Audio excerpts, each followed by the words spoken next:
میرے کریم آقا صلی اللہ علیہ وسلم 3 مرتبہ سانس لے کے پانی نوش فرمایا کرتے تھے۔ جب آپ یہ ایک گھونٹ لے کے پانی پئیں گے تو پانی کا پہلا گھونٹ جب آپ کی باڈی میں جائے گا تو تھوک بھی ساتھ شامل ہو جائے گی، اور پھر علماء نے لکھا کہ پہلا گھونٹ اب چھوٹا سا پیئے، چھوٹا سا گھونٹ۔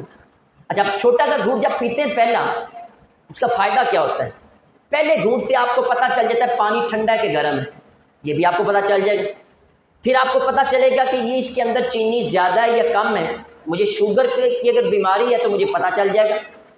پھر مجھے یہ بھی پتہ چل جائے گا کہ اگر اس کے اندر کسی نے شرارت کی، اللہ نہ کرے کوئی اس کے اندر زہر مکس کر دے، تو میں نے اگر بڑا گھونٹ پی لیا یا گٹا گٹ کر کے پہلے ہی سارا گلاس پی لیا تو پھر اس کو نکالنا ناممکن ہو جائے گا۔ لیکن چھوٹا گھونٹ پیوں گا تو مجھے فوراً پتہ چل جائے گا، ایک چھوٹا سا گھونٹ لوں گا، پانی سائڈ پہ رکھ دوں گا، اس کے بعد مجھے پتہ چل جائے گا کہ اس کے اندر چینی کم ہے یا زیادہ ہے۔